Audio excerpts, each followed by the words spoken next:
안녕하십니까. 대전, 세종, 충남 뉴스입니다.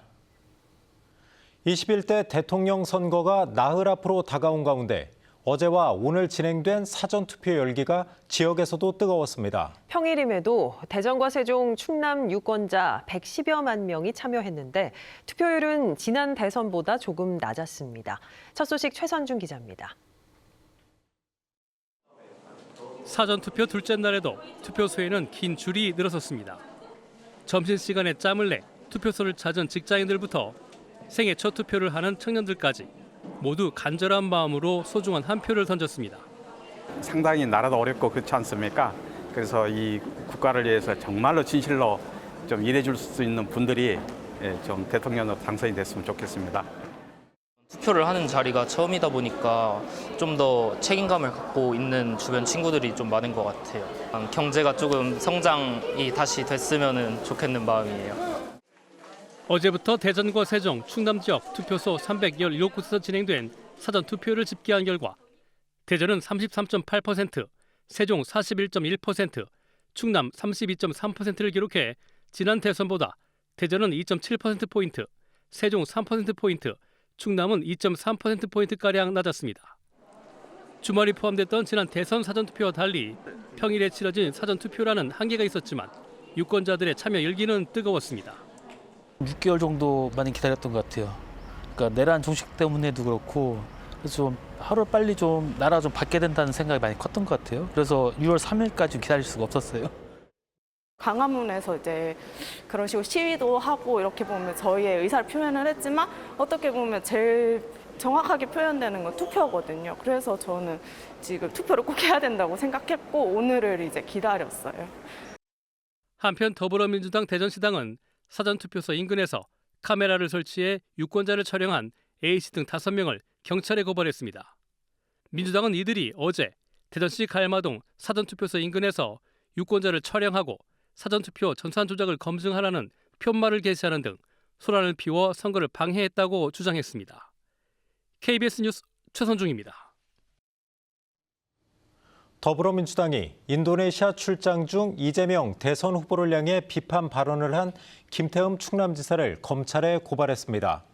민주당 충남도당은 김 지사가 최근 인도네시아에서 열린 중소기업 수출 지원 행사에서 민주노총 입장을 대변하는 후보로는 경제 위기를 해결하기 어렵고 민주당이 사법부까지 장악하려 해 히틀러 정권 같은 국가가 될 수 있다고 발언했다며 공직선거법 위반에 해당한다고 주장했습니다.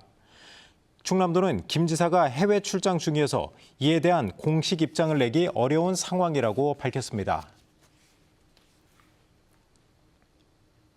매년 성장세를 이어오던 커피숍이 경기 불황 속에 올해부터 점포수가 감소세로 돌아섰다는 통계가 나왔습니다. 일반 음식점은 이미 수년째 감소세를 보이고 있는데 자영업의 위기가 커지면서 지역 경제 기반이 흔들리고 있습니다. 양민호 기자가 보도합니다. 올해 초까지 운영됐던 대전 원도심의 한 커피숍입니다. 간판은 걸려있지만 문이 굳게 닫힌 채 오가는 손님은 없습니다. 코로나19 시기도 버티며 영업을 이어왔지만 운영 부담에 결국 폐업했습니다. 가게 사장님이 알바도 구하기가 좀 힘들고 본인이 이제 열심히 혼자 하시려고 하다가 건강도 안 좋아지셔가지고. 국세청 국세통계포털 사업자 현황을 보면 2018년부터 증가세를 보이던 대전 지역 커피 전문점은 지난해 3,220여 곳으로 정점을 찍은 이후 올해는 100여 곳이 감소했습니다. 코로나19 때마저도 성장세를 이어갔지만 시장 포화로 신규 창업은 줄고 폐점도 늘었기 때문입니다. 요식업계 다른 분야에서는 이미 진행되어 온 일입니다. 대전 지역 한식 음식점은 소폭 늘었지만 분식과 기타 음식점 등에서는 전반적으로 감소세를 보였습니다. 갈수록 수익도 확보하기 어려워지는 실정입니다. 한국신용데이터의 올 1분기 소상공인 동향 분석 자료에 따르면 평균 매출은 4,179만 원으로 지난해 같은 기간보다 0.7% 감소했습니다. 구조 자체가 자영업하시는 분들이 더 좋아지기가 어려운 구조니까 더 큰 손실을 막아주는 이런 지원을 좀 해야 된다고 봅니다. 이대로라면 폐업률이 더 높아질 것이라는 전망 속에 자영업의 자생력을 키우고 골목 상권에 활력을 불어넣을 정책 마련이 절실합니다. KBS 뉴스 양민호입니다. 충청남도가 보양식 수요가 늘어나는 여름철을 맞아 다음 달 9일부터 3주 동안 염소고기 취급업소를 대상으로 특별 단속을 벌입니다. 충청남도 특별사법경찰은 시군과 15개 조 합동 단속반을 편성해 미신고 영업과 검사받지 않은 축산물 조리 여부, 원산지 표시 위반 등을 중점적으로 단속하기로 했습니다. 단속 결과 현장 계도가 필요한 업소는 현지에서 시정 조치하고 위반 정도가 심한 업소는 행정 처분할 계획입니다. 중부권 최대 휴양림인 세종 금강수목원이 다음 달 말 문을 닫습니다. 이곳에 있던 충남 산림자원연구소가 청양으로 이전하기 때문인데 민간 매각 절차를 밟자 환경단체가 반발하고 나섰습니다. 이정은 기자가 보도합니다. 주민들에겐 금강수목원으로 더 알려진 충청남도 산림자원연구소입니다. 축구장 380개 면적의 중부권 최대 규모 휴양림으로 박물관과 숙박시설, 산책로가 잘 갖춰져 한 해 20만 명이 찾고 있습니다. 하지만 당장 다음 달 30일부터 문을 닫습니다. 지난해 충남도 소유인 산림자원연구소를 청양으로 이전하고 부지를 민간에 팔기로 결정한 뒤 본격적인 후속 절차가 시작된 겁니다. 충남도와 계속 협의해서 매각을 어떻게 할 건지 어떤 시설이 들어올지는 계속 협의를 하고 있고요. 또 시민들이 원하는 시설이 들어올 수 있도록 그동안 난개발을 우려해 지자체나 공공기관이 부지를 매입해 활용하는 방안이 제시되긴 했지만 4천억 원 안팎으로 추산되는 매입가에 논의는 진전된 게 없습니다. 결국 충남도와 세종시가 최근 구체적인 이전 계획에 합의하면서 6월 말 폐원에 이어 9월 부지 매각 공고를 앞두게 됐습니다. 하지만 환경단체는 민간에 팔면 훼손될 게 뻔하다며 세종시민의 유일한 휴양림을 지키기 위해 각계각층의 의견을 물어 대안을 찾자고 제안했습니다. 민간 매각을 철회하고 산림청 등 중앙정부에서 국비를 지원하거나 매입할 것을 다시 한번 촉구합니다. 환경단체는 서명운동을 통해 정치권의 대안 마련을 촉구할 계획이라며 시민들의 관심과 동참을 부탁했습니다. KBS 뉴스 이정은입니다.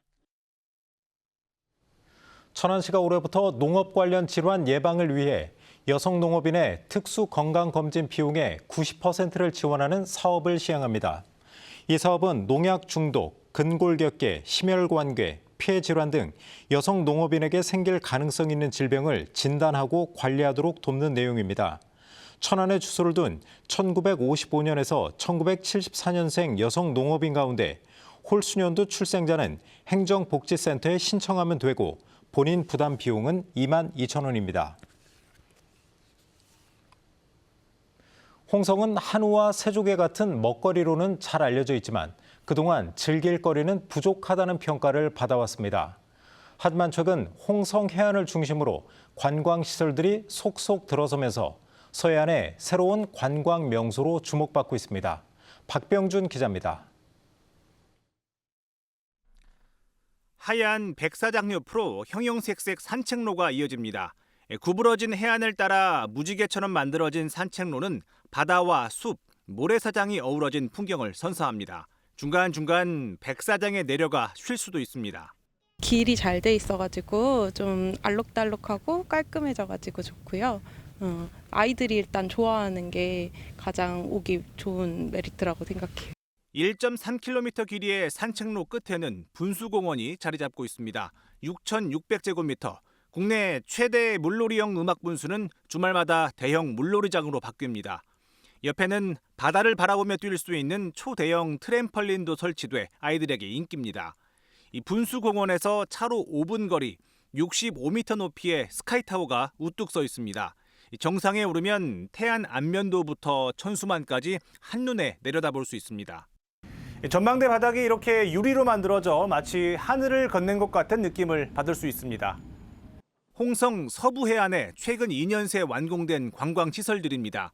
이런 시설이 속속 들어서면서 2020년 연간 65만 명 수준이었던 홍성의 해양권 방문객은 지난해에는 120만 명으로 배 가까이 증가했습니다. 관광 수요가 늘자 민간을 중심으로 대형 야영장과 펜션, 카페들이 앞다퉈 들어서고 있습니다. 관광 인프라가 없다 보니까 이제 민간에서 투자를 조금 꺼려 하셨어요. 근데 저희가 이제 5개년 계획을 수립하고 그 계획안이 하나하나 완성되니까 민간에서도 관심을 많이 갖고 있습니다.